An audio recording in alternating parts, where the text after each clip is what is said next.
contato assim, com o videogame foi na janela do vizinho. Eu não tinha videogame na época, eu venho de família bem pobre, né? Então eu saí de casa um dia, sem mais nem menos, eu fui brincar na casa de um amigo meu. E chegando lá, ninguém estava brincando. Eu cheguei, olhei, e eles estavam jogando, até me lembro, era Pac-Man no Atari. Foi o primeiro contato, no primeiro momento eu achei interessante, embora eu nem soubesse exatamente o que eles estavam fazendo. Aí naquele dia eu acabei nem pegando no controle, porque era a primeira vez que o menino também estava jogando. E numa outra vez, e por sinal no outro dia, né, eu viciado, né, já coisa de amor à primeira vista, no próximo dia eu fui lá, no outro dia, aí tava só ele. Aí ele me deixou jogar o Pac-Man, foi o primeiro jogo que eu vi, gostei muito mesmo. Aí meu pai, eu trabalhava já na época, tinha 12 anos, já trabalhava.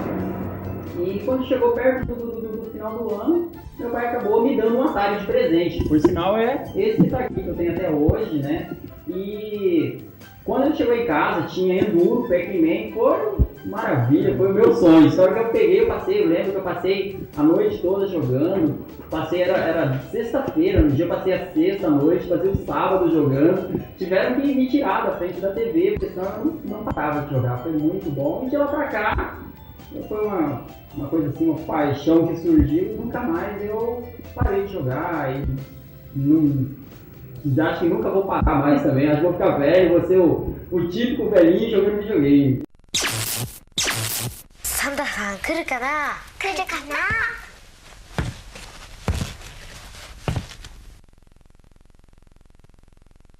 あ、サンタさん！わーい！サンタさん、スケボーちょうだい！私ぬいぐるみ！ちょうだいちょうだい！うわー！セガサタンシロセガタ三四郎からのプレゼント、三四郎ディスクもついている。セガサタン Quando eu tinha ali pelos meus 15 anos, um dia eu falei pro meu pai, um dia eu quero ter uma loja de videogame. Uma coisa até engraçada, meu pai ainda falou, se você quiser, se você lutar pra isso, com certeza um dia você vai conseguir. E desde isso aí eu fiquei com um sonho, praticamente tornou-se um sonho, aquela coisa de querer ter uma loja de videogames. E desde então, venho lutando na área até que chegou agora, há pouco tempo atrás. Eu falei, não, agora é o momento de idealizar, e estou eu aqui batalhando para fazer um espaço diferente na área de videogame. Eu acho que todo mundo tem que se fazer o que gosta. A minha vida é um eterno domingo, é diversão todos os dias. Eu venho pra cá, eu chego aqui de manhã, eu limpo tudo, eu sento, se eu não tenho nada pra fazer, eu vou jogar, ou eu vou ler sobre o assunto. Eu fico esperando o dia que as revistas chegam na banca para ver as novidades. Às vezes eu tô aqui, como aconteceu essa semana mesmo, eu estava aqui, entrou um rapaz já aparentando ter seus 30, 32 anos, chegou, olhou o Atari, aí eu vi que ele brilhou o olho dele na hora que ele viu o Atari. Cara, não acredito que você tem um Atari e tal. Aí eu comecei a conversar com ele, aí ele falava, ele não lembrava nem o nome dos jogos, ele falava às vezes, olha, um jogo assim, tal jogo, esse mesmo. Aí eu ia lá, pegava o jogo e mostrava pra ele. O cara quase chorou aqui dentro, e nessa convivência, nessa coisa dele reviver o passado dele, eu comecei a reviver o meu junto com ele. Foi uma coisa muito emocionante, foi uma coisa gostosa, e eu acabei não fazendo necessariamente um cliente, mas um amigo. Hello? Somebody out there?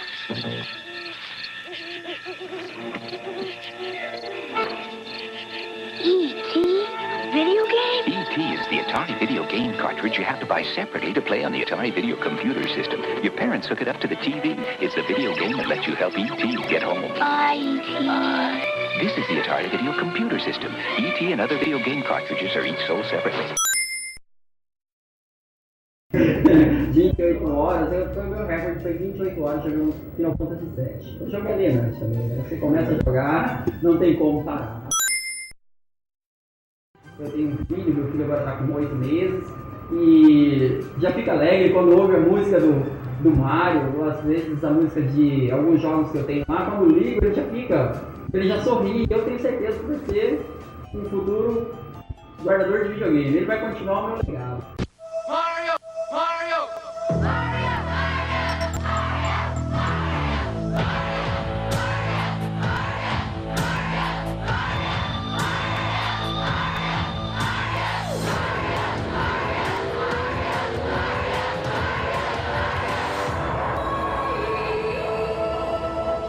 Super Mario.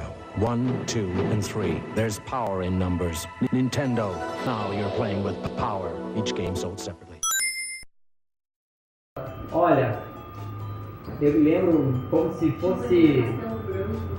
fosse ontem mesmo, assim, eu entrando no Goiabeira Shopping ali, no térreo, chego lá, tá lá, Nova Dimensão. Foi o lugar que eu fui um super fã, me comprei pela primeira vez, foi aquela coisa de paixão à primeira vista, eu locava fita, era aquela coisa que não tem hoje em dia. Você chegava, tinha cartucho para alugar, tinha alguém para conversar e eles entendiam sobre o assunto, eles sabiam o peixe que eles estavam vendendo. Era uma coisa muito gostosa. Tínhamos também a Power Games, que foi muito significativa na minha vida. Me lembro, nossa, eu ia para shopping, tinha tudo. Era isso que era maravilhoso. Eu tenho até hoje, eu guardo as minhas carteirinhas, Nova Dimensão. Alguns amigos também eu tenho certeza que as têm.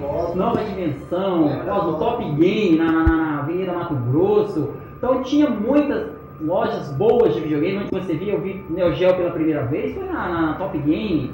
E hoje em dia morreu-se isso, Pro Games, né? Foi o início da Pro Games. Inclusive, hoje em dia tornou-se Net Games, né? Mas tivemos a Net, que foi uma das pioneiras assim, na área de novidades mesmo, coisas diferenciadas. Foi a Net Games. No começo eles trouxeram muita coisa diferente, eles tinham Neo Geo. Você chegava na loja ali, era maravilhoso, você olhava lá, tinha o Neo Geo para jogar. Eu joguei muito Fatal Fury 2, tinha outros aparelhos antigos, você via muita coisa antiga, coisa que hoje em dia já não se tem muito mais. This is the new Frogger home video game. Ribbit. It's just like the arcade game. You have to hop Frogger past these cars and trucks. Missed. And back home to his lily pad. The new Frogger home video game. Bring it back to your pad. Also from Parker, Star Wars. You saw Luke Skywalker battle the Imperial Walkers. Now bring the battle home. Play The Empire Strikes Back where the challenge never ends. The Empire Strikes Back. Ribbit. And Frogger video games. Only from Parker. Em parte, a proliferação da pirataria.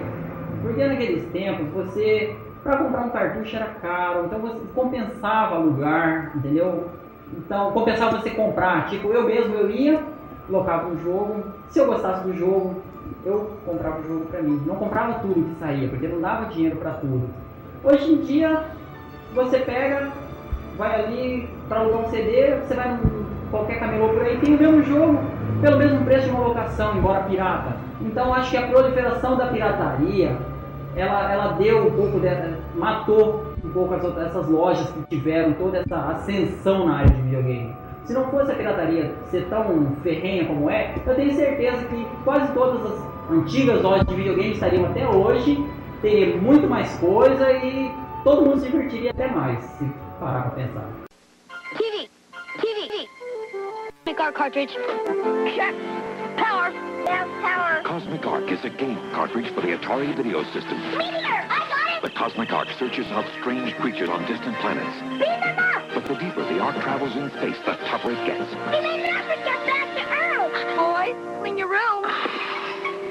We're back. Cosmic Arc by Imagic. The video system must be bought separately and connected to the TV by your parents. Eu me lembro, inclusive, que eu peguei uma vez um cartucho na Nova Dimensão. Esse cartucho tinha 2 jogos, uma fita branquinha, Rockman 1 e Double Dribble, basquete. Joguei o Double Dribble, muito legal. E esse Mega Man, muito difícil, eu não consegui terminar. Aí eu peguei, meu pai chegou, peguei no sábado, era para devolver na segunda. Chegou na segunda, meu pai falou para devolver o cartucho. Eu fui para devolver o cartucho, não devolvi o cartucho, fingi que devolvi, nem fui na loja. Voltei com o cartucho para casa e quando não tinha ninguém em casa eu ficava jogando para me zerar. Eu fiquei com essa fita 15 dias, até que ligaram em casa perguntando pro meu pai por que não tinha sido devolvido o cartucho. Então tinha muito isso, você alugava, o jogo era muito bom, você ficava pagando locação até você terminar. Eu passei muito por isso.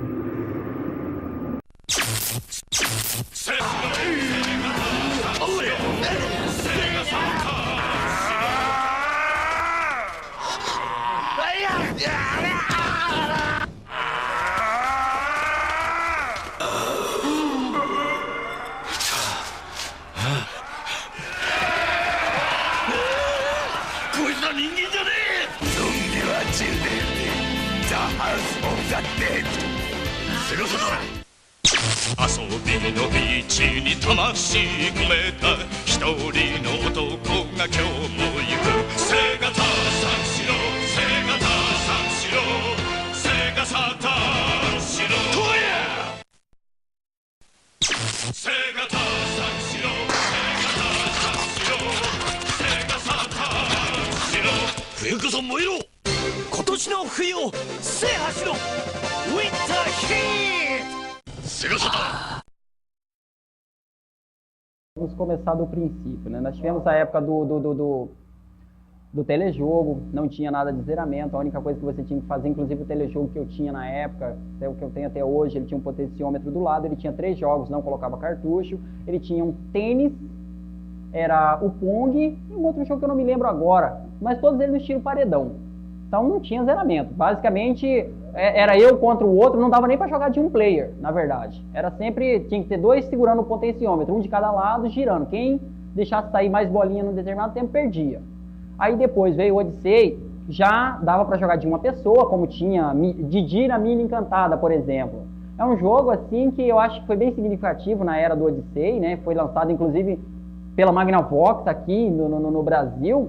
E ele tinha já alguma coisa que você tinha que fazer, você tinha que ir recolhendo tesourinho, embora bem, para a época, muito bom, mas hoje em dia é considerado bem tosco até no linguajar, e não tinha essa coisa de final, você tinha que ir recolhendo os prêmios, cada vez ia ficando mais difícil, na época do Atari também, não tinha um jogo que tinha zeramento, entendeu? Aí até inclusive uma vez eu peguei uma River, eu acho que era uma River Raid, um joguinho de aviãozinho, e nós nos especializamos em jogar esse jogo. Cada um queria fazer mais pontos que o outro. Então chegou um certo momento em que nós conseguimos fazer 300 mil pontos, 280 mil pontos. E um dia eu fiquei jogando esse jogo e eu tinha um cartucho até da CCE na época. E eu fui jogando, cara, não sei o que aconteceu. Eu passei, eu acho que umas 2 horas jogando a mesma partida e cheio de vida. Eu consegui fazer 680 mil pontos mais ou menos. Chegou num ponto e a programação do jogo simplesmente acabou, não tinha mais rio, ele parou, chegava ali, ele morria toda hora e acabou o jogo. Quer dizer, acho que eles nem continuaram, não sei se eles não pensaram que alguém fosse chegar até lá, então eles não pensavam nessa coisa de terminar os jogos. E foi justamente onde que houve a revolução ali por 84, 85, que foi quando surgiu o Master System e o NES. Os jogos já tinham uma capacidade gráfica melhor, já tinha um enredo, uma história, por exemplo, quem não lembra do Mario 1?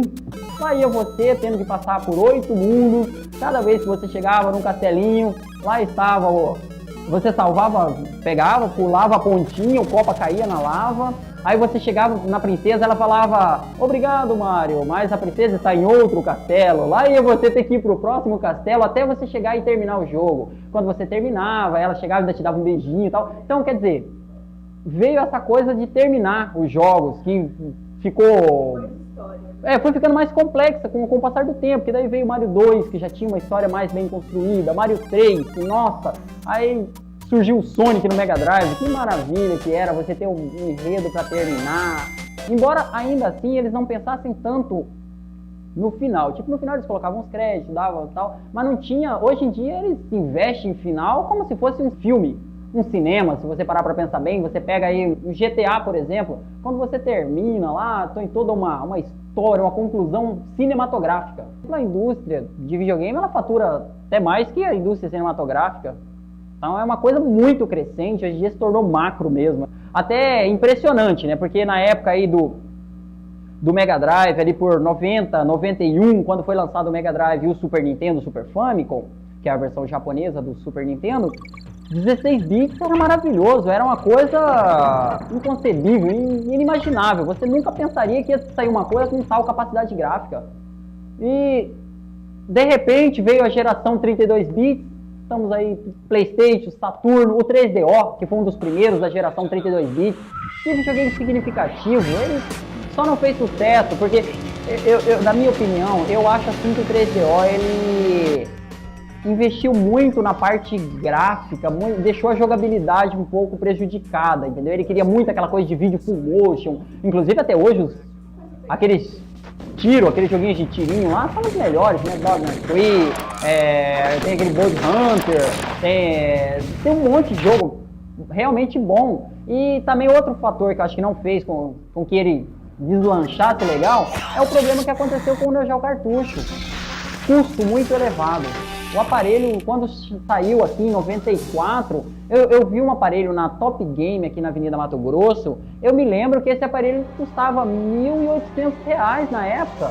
Bem quando ainda era o RV na época, tava vendo aquela conversão lá de dólar para o RV, custava 1.800 o RV, praticamente era a mesma coisa do dólar. Então era difícil para nós tupiniquins, trabalhadores aí com um salário que às vezes não chega a tanto, né, conseguir comprar. Eu acho que isso foi um grande fator para que ele não desse muito certo. Na verdade, o videogame ele foi inventado por um alemão. O nome dele é Ralph Uber. Ele imaginava assim que a TV, desde 68 ele já imaginava que a TV não poderia servir somente para receber imagens, para ter aquela coisa de quem está ali sentado na frente não poder interagir. Foi onde ele inventou o primeiro videogame, que na verdade não foi nem necessariamente um videogame, ele inventou lá um conjunto de coisas com 2 potenciômetros e botou o Pong, que foi um dos primeiros jogos. Estava surgindo aí o videogame. Atari, né, foi uma das empresas mais ricas da década de 80 até 82. E na época do Atari, eu creio assim que Buzz Nolan, ele que é o criador do Atari, ele teria se dado muito bem se ele tivesse pensado na evolução do Atari. O Atari fez muito sucesso até 82, só que quando chegou em 82 por ali, ele já estava muito ultrapassado, porque já as máquinas de fliperama, elas já estavam evoluindo. Saiu o Donkey Kong, criado lá pelo Shigeru Miyamoto, e foi muito bom esse jogo, e todo mundo gostava desse jogo e já estava indo pro arcade. Tipo, eles estavam largando o Atari para ir jogar no arcade. Aí surgiu-se a necessidade de evoluir o videogame. Ele não evoluiu, ficou para trás. A SEGA veio, lançou o Master System dela. Nossa, que maravilha, Alex Kidd, coisa maravilhosa. Tínhamos aí, bem na época do lançamento, ele já vinha com o Safari Hunt lá, um joguinho de pistola, e eles começaram a investir na tecnologia em 3D, inclusive tinha uns óculos, uma coisa bem gostosa, uma coisa até, na verdade não dava dava uma falsa sensação de 3D, né? Uma coisa que, quase uma ilusão de ótica, mas que fez muito sucesso. Aí a Nintendo pegou, lançou o NES. Lançou o NES acabou se dando muito bem, foi um dos consoles mais conhecidos da década de 80, e quando chegou em 89, a SEGA viu que ela já não tinha mais campo para disputar o mercado de 8 bits, porque a NEC, na época também, ela lançou o PC Engine no Japão. Ela viu que não tinha mais como ela competir no mercado de 8 bits. Ela foi e lançou o Mega Drive, que foi o primeiro 16 bits real, né? Porque o Neo Geo, que já tinha, ele já era 16 bits, eles diziam que era inclusive 24 bits, porque ele tinha um processador de 16 e 28, eles diziam que eram 24 bits, mas na verdade não era. E o primeiro videogame significativo a custo popular foi o Mega Drive, que foi em 89, acabou ficando, se deu bem, só que quando deu em 90, a Nintendo deu a cartada no 16 bits dela, que foi o Super Famicom, que saiu em 90, em 91 saiu a versão do Super Nintendo, que foi, eu acho que um dos maiores marcos na história do videogame, foi essa coisa do Super Famicom, Super Nintendo, e já por época do lançamento, ela já lançou com jogos significativos. Até então a SEGA ainda não tinha Sonic, ela nem sabia que ela iria fazer um Sonic. Então a Nintendo já veio com Mario World, já veio com Final Fighter, que até então era sucesso no arcade, lançou F-Zero, que por época era muito bom, era um jogo usava o efeito Mode 7 do aparelho, que tinha um sistema de rotação muito bom, fez muito sucesso, então ela acabou atropelando de novo. Aí veio aquela coisa da rivalidade, Nintendo e SEGA. As outras empresas lançavam coisas, mas não era tão significativa. A Nintendo lançou um portátil, a SEGA lançou um portátil, aí a Atari tentou lançar um portátil, lançou, mas não fez tanto sucesso pelo consumo que era muito alto, o Game Boy consumia bem menos, embora fosse em preto e branco. E a Nintendo foi só se distanciando das outras empresas, foi sempre melhorando, mas sempre houve aquela rivalidade, até tinha os famosos istas, o nintendista, o ceguista, tipo, não, a SEGA é melhor, o outro não, a Nintendo é melhor, e isso até hoje perdura. O interessante da SEGA é que ela sempre tentou inovar, né? Ela sempre tentou inovar. A SEGA veio, ela lançou o Sega CD pro Mega Drive, tentou matar com ele, não deu muito certo. Ela lançou o 32X, ela sempre procurou uma maneira de mostrar coisas diferentes, de mudar o mercado, de equipar o que ela já tem. E isso é interessante, ela é muito inovadora. E isso até teve um papel, assim, até de certo modo, até fundamental para o videogame, né? Porque ele virou aquela coisa assim das pessoas, das outras empresas ter que correr atrás também, porque senão ela acaba ficando para trás. E aí tivemos a geração B com 3DO, que já era o nascimento das gerações 32 bits. A Atari tentou lançar o Jaguar, dizendo que era o 64 bits, mas que na verdade era apenas com 4 processadores de 16 bits, que não tem como você multiplicar o processador, né, somar para ficar de 64, então ele era um 16 bits. Também não fez muito sucesso, os jogos não eram tão bons. O Sega Saturn e o PlayStation, que eu acho que foi assim a geração mais significativa do videogame. Acho que o videogame, essa nova era, a nova era do videogame, ela nasceu no PlayStation e no Saturn. PlayStation, inclusive, que foi um projeto que originalmente ele era para ser uma unidade de CD-ROM do Super Nintendo. Tinha o Ken Kutaragi, ele estava num projeto para lançar um CD-ROM pro Super Nintendo e Super Famicom. Só que daí, o alto escalão do Nintendo viu que a Sega não estava tendo tanto sucesso com o Sega CD dela e decidiu cancelar o projeto, e o projeto já estava pronto já. Aí o Ken Kutaragi ficou um pouco bravo e resolveu trilhar o caminho sozinho. Desde 92 ele começou o projeto do PlayStation. Tava nascendo aí o PlayStation. Inclusive até eu acho que se a Nintendo soubesse que a Sony iria...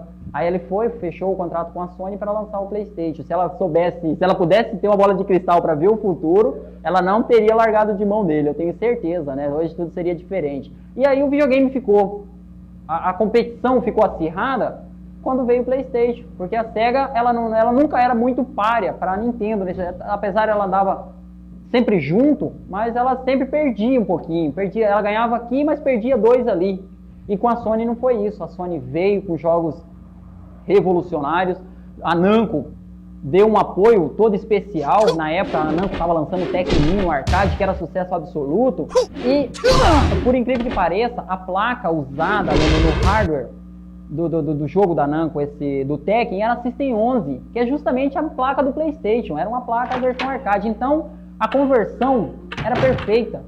Foi onde que ele lançou para o PlayStation, acabou fazendo o maior sucesso, alavancou as vendas do PlayStation de tal maneira, aí veio Tekken 2, veio outros jogos, e acabou dando essa diferença, né? A diferença é essa que a cada ano que passa se distancia mais, né? Veio o Play 2, que foi aí a Nintendo tentou atacar com o Nintendo 64, não foi uma cartada muito boa dela, talvez pelo fato dos cartuchos, e ela largou um pouco de mão e já correu atrás do GameCube. Um aparelho excelente, muito bom. Nesse intervém também teve a Sega, que foi uma das primeiras a lançar o aparelho de 128 bits. Aliás, se você parar para ver bem na história do videogame, a Sega sempre lançou os aparelhos dela primeiro.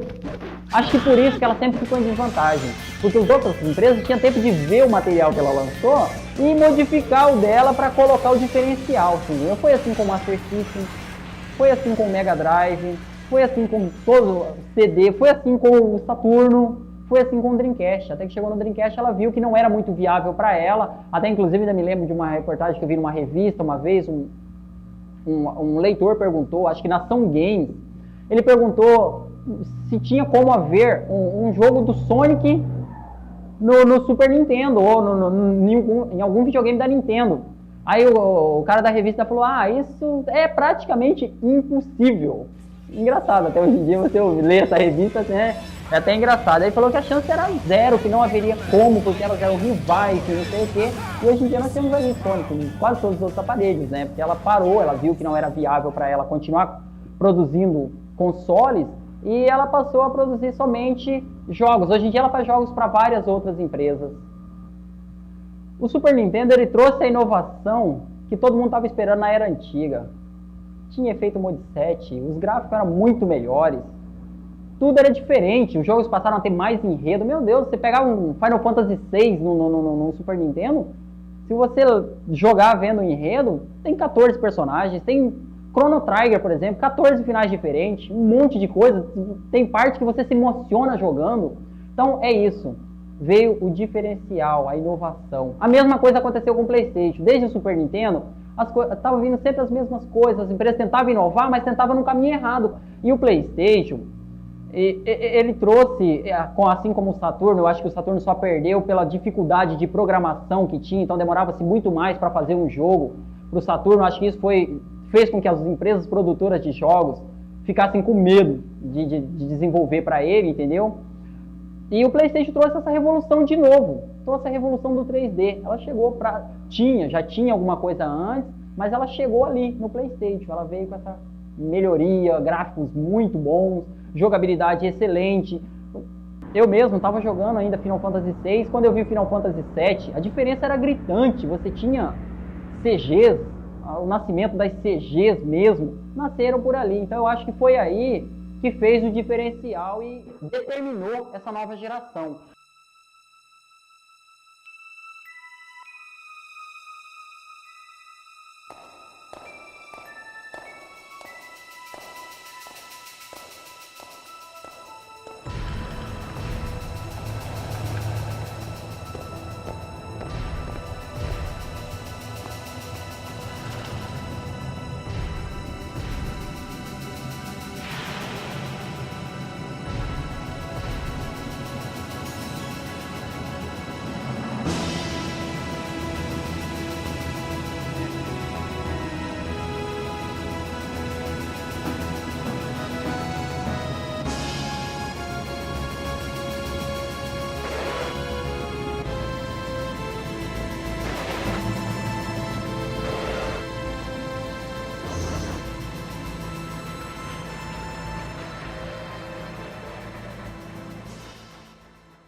Namco.